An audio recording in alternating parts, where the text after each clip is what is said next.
Hello welcome दोस्तों, स्वागत करता हूँ फिर से आप सबके अपने इस चैनल में। तो गाइस इस वीडियो के ऊपर बात करेंगे बिटकॉइन के बारे में। अलॉन्ग विद दैट हम यहाँ पे डिटेल्स में बात करेंगे डॉज कॉइन के बारे में और यहाँ पे बात करेंगे मोस्ट इंपॉर्टेंटली वॉजिरेक्स के बारे में। ठीक है, तो आप में से बहुत सारे लोगों के क्वेश्चन थे कि वॉजिरेक्स में ट्रेडिंग कब स्टार्ट होगा एंड यहाँ पर maximum number of people are having the same question कि जो 55% फंड्स अभी आपको मिल रहे, जो रिमेनिंग 45% फंड्स हैक हुए हैं, तो वो फंड्स आपको मिलेंगे या नहीं, उसके ऊपर भी इस वीडियो के ऊपर डिस्कस करने की कोशिश करेंगे। और जितने भी लोगों के ये क्वेरी है कि वॉजिरेक्स प्लेटफॉर्म पे ट्रेडिंग कब स्टार्ट होगी, विड्रॉल कब स्टार्ट होगी, उसके ऊपर भी इस वीडियो के ऊपर हम डिस्कस करने की कोशिश करेंगे। ठीक है, तो मैं अपने मेरे भाइयों को यही रिक्वेस्ट करूंगा, प्लीज़ वीडियो को एंड तक ज़रूर से देख लेना। और गाइज मैं अपने चैनल के स्टेट्स को देख रहा था, स्टिल यहाँ पर 80% ऐसे लोग हैं जो वीडियोस तो रेगुलर बेसिस में देखते हैं बट चैनल को सब्सक्राइब नहीं करते। ठीक है, तो मुझे नहीं पता कि मेरे भाइयों को क्या दिक्कत आ रही है, तो बाकी मेरे भाइयों सब्सक्राइब आप ज़रूर से कर लेना। अगर आप चैनल पे वीडियोस देख रहे हो तो इट्स टोटली फ्री, आपको कुछ भी पैसे देने नहीं पड़ेंगे, फ्री ऑफ कॉस्ट में आप सब्सक्राइब करके मुझे सपोर्ट भी कर सकते हो। ठीक है, लाइक भी ज़रूर से करना, लाइक से भी मुझे मोटिवेशन मिलती है आगे और भी ऐसे वीडियोस लेके आने के लिए। ठीक है, तो सबसे पहले हम बात कर लेते हैं बीटीसी के बारे में। अगर आपको याद होगा, कल हमने मॉर्निंग के वीडियो के ऊपर बात भी की थी कि we need a breakout of 89,800। ठीक है, हमें एक कैंडल की क्लोजिंग चाहिए अबव 89,800। बट यहाँ पे अगर आप देखोगे तो आवरली टाइम फ्रेम में अगर मैं देखूंगा, 4 आवर पे देखूंगा, डेली में देखूंगा, तो यहाँ पर प्राइस ने 89,800 के अबव क्लोजिंग नहीं दी है। और हमने बात की थी अगर 89,800 के अबव क्लोजिंग नहीं होती है दैट मीन्स कि हम यहाँ से नीचे आएंगे। तो एग्जैक्टली अगर आप देखोगे price got multiple rejection from this particular zone. यहाँ पे अगर मैं इसको मार्क करूँ तो we got a lot of rejections on this zone. यहाँ पे सबसे पहले तो हमें यहाँ पे एक बार रिजेक्शन देखने को मिला। After taking rejection from this zone, यहाँ से प्राइस में फॉल हुई। Again we got a rejection on this particular zone as well. यहाँ से रिजेक्शन लेने के बाद प्राइस में हमें फॉल देखने को मिला। एंड यहाँ पर रिसेंटली अगर आप देखोगे तो we got again rejection from this particular zone as well, यानी कि 89,800 इसी जोन पे बीटीसी के लिए मल्टीपल रिजेक्शन है and price took that multiple rejection as well. Okay, अभी इस टाइम पे नेक्स्ट हम यहाँ से क्या एक्सपेक्ट करेंगे, तो the next expectation from the price of BTC would be that कि प्राइस अभी इस टाइम पे जहाँ पे चल रहा है यहाँ से एक साइडवेज कंसोलिडेशन में रहेगी। आप ये एक्सपेक्टेशन नहीं लगा सकते हो बीटीसी कंटिन्यूअसली ऊपर जाए और बीटीसी में मूवमेंट हो। अभी इस टाइम पे ना थोड़ा हम एक साइडवाइज कंसोलिडेशन में रह सकते हैं। ठीक है, तो बीटीसी के लिए अभी इस टाइम पे आप यही एक्सपेक्टेशन लगा सकते हैं साइडवाइज कंसोलिडेशन का।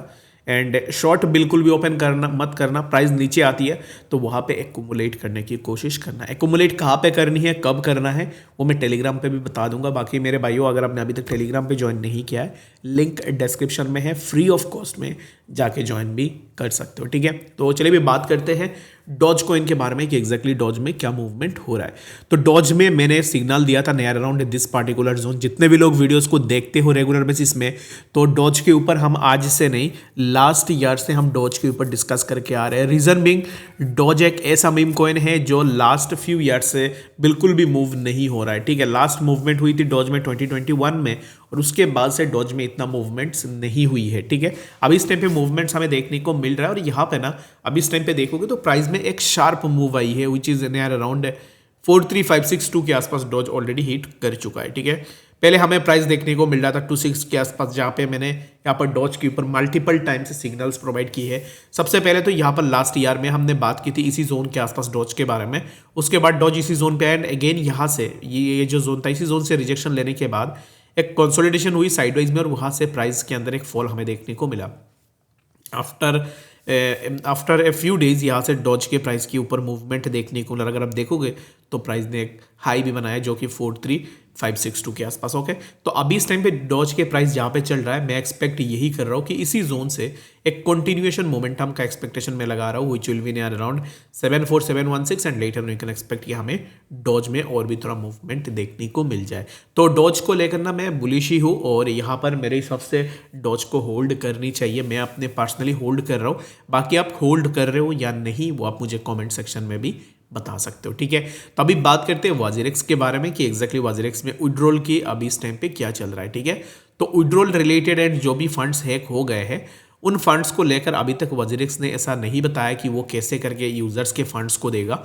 सबसे पहले मैं इसको आंसर कर देता हूँ जितने भी लोगों के ये क्वेश्चन है जो फंड्स हैक हो गए, लेट सपोज कि जो 55% फंड्स अभी इस टाइम पे आपको दिया जा रहा है, ठीक है, तो ये 55% जो फंड्स है, ये फंड्स आपके बचे हुए फंड्स है, ठीक है, ये फंड्स वजरिक्स का नहीं है, ये फंड्स आपके हैं। जो 45% फंड्स चोरी हो गए हैं, वो फंड्स का अभी इस टाइम पे क्या होगा? 45% जो चोरी हो गए, उस फंड्स का रेस्पॉन्सिबिलिटी अभी इस टाइम पे वजरिक्स नहीं ले रहा है, ठीक है। वो कैसे बता रहा है, अब मैं आपको बता देता हूँ। 45% जो फंड्स अभी इस टाइम पे बचे यहाँ पर हैक हो गए हैं ना, तो बाकी एक्सचेंजेस को अगर आप देखोगे तो बिंजेक्स या फिर जो भी एक्सचेंजेस प्रीवियसली हैक हुए हैं, उन एक्सचेंजेस में क्या हुआ है कि जब भी कोई भी फंड हैक हुआ है, एक्सचेंजेस ने उन फंड्स को रिकवर करने की कोशिश की खुद के तरफ से, ठीक है, क्योंकि एक्सचेंजेस के पास गाइज इतने पैसे होते हैं ना, वो खुद के एंड से ऐसे लॉस को रिकवर इजीली कर सकते हैं। बाकी बात है वजरिक्स के बारे में, तो ये ऑलरेडी एक ग्रीडी यहाँ पर कंपनी था जो कि यूजर्स के फंड्स चोरी हुए हैं, इसमें कोई दिक्कत वाली बात नहीं है, चोरी तो हो गई है, लेकिन ऊपर से ऑन टॉप ऑफ दैट उसको मौका मिला, उसने 100 CR यूजर के फंड्स को ही उठा लिया है for the sake of their legal battles, ठीक है। लीगल बैटल्स के लिए यूजर्स का 100 करोड़ ले सकता है, ये ऐसे लोग हैं। तो आप सोच रहे हो कि 45% फंड्स वो अपने पॉकेट से देंगे, तो मुझे ऐसा नहीं लगता कि वो अपने पॉकेट से 45% फंड्स देंगे। ये अभी क्या कर रहे हैं, लोगों को लालच दे रहे हैं कि 45% फंड्स आपको मिलने के लिए ये अभी इस टाइम पे एक डिसेंट्रलाइज एक्सचेंज लेके आ रहे हैं, ठीक है। तो डिसेंट्रलाइज एक्सचेंज में क्या है कि जो डिसेंट्रलाइज एक्सचेंज वो लेके आ रहे हैं, उस पर्टिकुलर एक्सचेंज में क्या होगा कि वो डिफरेंट यहाँ पर ना जो कि यहाँ पर ट्रेडिंग स्टार्ट हो गई, and most importantly decentralised exchange में भी वो अपने टोकन्स लेके आ रहे हैं। तो वहाँ पे लोगों को लालच देंगे कि हमारा टोकन ले लो, आपके लॉस रिकवर हो जाएंगे, लोग लेके बैठे रहेंगे। कुछ ऐसे ग्रीडी लोग होंगे जो पैसे लगा के वजरेक्स की जो शीट कॉइन्स होते हैं उन कॉइन्स को बाई करेंगे and at the end loss के साथ यहाँ पे एग्जिट लेंगे। तो यहाँ पर कुल मिला के बात यही है कि 45% जो फंड्स है वो उसका रिकवरी वजरेक्स की तरफ से कुछ भी नहीं है, और अभी इस टाइम पे ये 45% फंड्स को रिकवर करने के लिए वजरेक्स अपना नया बिजनेस ढूंढ रहा है, ठीक है। तो यहाँ पर इस बात को मानो या ना मानो, नया बिजनेस कैसे ढूंढ रहा है, क्योंकि वजरेक्स अभी इस टाइम पे डिसेंट्रलाइज एक्सचेंज लेके आ रहा है, along with that decentralise exchange का टोकन भी लेके आ रहा है। तो आपको लगता है कि वो पागल है कि वो आपको यहाँ पर फ्री ऑफ कॉस्ट में ऐसे चीज़ें दे दे? क्योंकि यहाँ पर लॉजिकली अगर आप देखोगे तो 45% जो फंड्स हैक हुए थे ना, वो वजरेक्स को खुद के एंड से अनाउंस करनी थी कि 45% फंड्स का जो हैकिंग हुई है ना, तो वो हम अपने तरफ से दे देंगे। लेकिन ऐसे नहीं होगा, क्योंकि ये वजरेक्स है, क्योंकि ये 100 करोड़ लोगों के पॉकेट से ले सकता है। तो सोच लो कि 45% तो देगा नहीं, लेकिन इस 45% से भी बिजनेस स्टार्ट कर देंगे। ऑलरेडी बिजनेस स्टार्ट हो भी चुकी है। बाकी अगर आपको मेरे बातों में ट्रस्ट नहीं है तो वजरेक्स में जाके ज़रूर से देख लेना, क्योंकि decentralised exchange along with decentralised exchange के साथ एक शीट कॉइन भी आएगा डिसेंट्रलाइज्ड एक्सचेंज के साथ। और अब इस टाइम पे वजरेक्स बता रहा है कि ये जो शीट कॉइन है ना, ये कॉइन आपके जो भी लॉस है उस लॉस को रिकवर करने में हेल्प करेगा। कैसे करेगा? क्योंकि वजरेक्स आपको लालच देगा, लोग इस पार्टिकुलर शीट कॉइन को लेके बैठेंगे, फिर एट द एंड क्या होगा कि वजरेक्स टोकन में जैसे हुआ था वैसे ही स्कैम करके निकल जाएंगे, ठीक है। तो बस जहां पे मौका दिखता है वहां पे वो अपना बिजनेस लेके खड़ा हो जाते हैं, ठीक है, एज सिंपल एज दैट। और 45% फंड्स के लिए और एक जो भी यहाँ पर उसने बताया वजरेक्स ने कि कैसे हम रिकवर करेंगे, वो रिकवरी के लिए वो क्या करेंगे कि ट्रेडिंग जब स्टार्ट होगी एक्सचेंज के ऊपर, तो ट्रेडिंग एक्सचेंज के ऊपर स्टार्ट होने के बाद ट्रेडिंग से जो फीस आएगी ना, तो उस फीस से भी रिकवर करने की कोशिश करेंगे। मुझे बताओ वजरेक्स जैसे एक्सचेंज में कितने ऐसे लोग होंगे जो जाके ट्रेड करेंगे, ठीक है। और ट्रेडिंग फीस जनरेट करने के लिए वो भी वजरेक्स में सिर्फ स्पॉट ट्रेडिंग के ऑप्शन है, और 99% ऐसे इंडियन यूजर्स है जिनको वजरेक्स के बारे में पता है और जिनको वजरेक्स ने नहीं छोड़ा, ठीक है, जिनका लॉस वजरेक्स से हुआ है। तो आपको लगता है कि 99% ऐसे लोग जो अभी वापस आके वजरेक्स में ट्रेड करेंगे, क्योंकि अब इस टाइम पे लोगों के पास ऑप्शंस ही ऑप्शंस है। जैसे इंडिया की अगर हम बात करें, CoinDCX है, कॉइन स्विच है, तो ऐसे और भी एक्सचेंजेस है, वहाँ पे भी लोग जाके तो अपना ट्रेड कर सकते हैं। तो क्यों लोग अभी इस टाइम पे आके वजरेक्स में सिर्फ ट्रेड करेंगे, ये भी एक बात है। लेकिन ये बात बस यही है गाइस कि ट्रेडिंग वॉल्यूम से 45% लॉस को रिकवर करना इज नेक्स्ट टू इम्पॉसिबल, वो भी एक्सचेंज वजरेक्स जैसे, ठीक है। मेरे हिसाब से तो जब ये ट्रेडिंग स्टार्ट करेगा तब ऐसे यहाँ पर कुछ ऐसे लोग होंगे, 10 to 15% लोग होंगे जो ट्रेड करेंगे। बाकी आई डोंट थिंक सो कि इतनी बड़ी वॉल्यूम पे लोग यहाँ पर वजरेक्स में ट्रेड करने आएंगे। बस 45% जो हैक हुई है, इस हैक में भी बिजनेस चल रही है, जैसे कि डिसेंट्रलाइज एक्सचेंज टोकन्स वगैरह सब कुछ आ रहे हैं। तो बस वही है, जहाँ पे मौका दिखती है वहाँ पे बिजनेस स्टार्ट हो जाती है। ये वजरेक्स का खुद का एक पहला ओल्ड हैबिट है, क्योंकि वजरेक्स टोकन को भी देख लो, एक्सचेंज आया, फिर टोकन लेके आया, टोकन से लोगों को स्कैम किया, अभी दूसरे प्रोजेक्ट पे ऑलरेडी चले गए, ठीक है। अभी शार्डियम लेके आ रहे हैं और भी बहुत सारी चीज़ें लेके आ रहे हैं। पैसे है इनके पास, ऐसा नहीं है कि पैसे नहीं है, पैसे है लेकिन वो देना नहीं चाहते, वो अपने पैसे और कोई पे लगाना चाहते हैं। लेकिन 40% 45% जो यूजर्स के पैसे गए, वो पैसे तो हम ऐसे रिकवर करवाएंगे आपको कि हम और भी नए प्रोडक्ट्स लेके आएंगे, तो उसमें से आप काम करोगे, उसमें उसको बाई करोगे, सेल करोगे, तो इन दैट केस हम आपको वो पैसे वापस देने की कोशिश करेंगे। तो ट्रेडिंग फीस से जो बता रहा है उसमें से मुझे लगता है कि 5% भी नहीं निकलेंगे और बाकी 40% वो अपना उसी में से ही बिजनेस चला लेंगे जो टोकन्स आ रहे हैं उन टोकन्स के ऊपर, ठीक है। तो बी केयरफुल, मैं तो ऑलरेडी केयरफुल हूँ वजीरेक्स से, क्योंकि मुझे पता है, क्योंकि WRX token one of the biggest scam in the crypto history, और बाकी यही वजीरेक्स ओनर है जिसने WRX टोकन को लॉन्च किया था। अभी वही बंदा डिसेंट्रलाइज एक्सचेंज के साथ टोकन भी लेके आ रहा है। बाकी it's depends on person to person, आप कैसे करके अपना नेविगेट करते हो। मैं किसी को ये नहीं बोलूंगा कि आप ये कर लो वो कर लो, ये डिपेंड आपके ऊपर करेगी, ठीक है।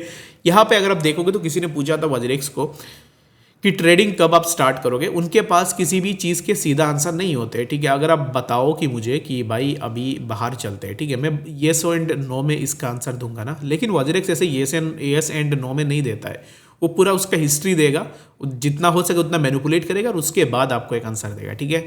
The reopening of crypto exchange withdrawal depend on the outcome of the restructuring plan under the Singapore scheme of arrangement, ठीक है। तो विड्रॉल के लिए सबसे पहले यहाँ पर जो रिस्ट्रक्चरिंग प्लान है सिंगापुर स्कीम अरेंजमेंट के तहत, तो वो कंप्लीट होने के बाद विड्रॉल स्टार्ट हो गई। Based on our current estimate we aim to reopen the exchange and begin asset distribution by the end of January 2025 और the first week of February.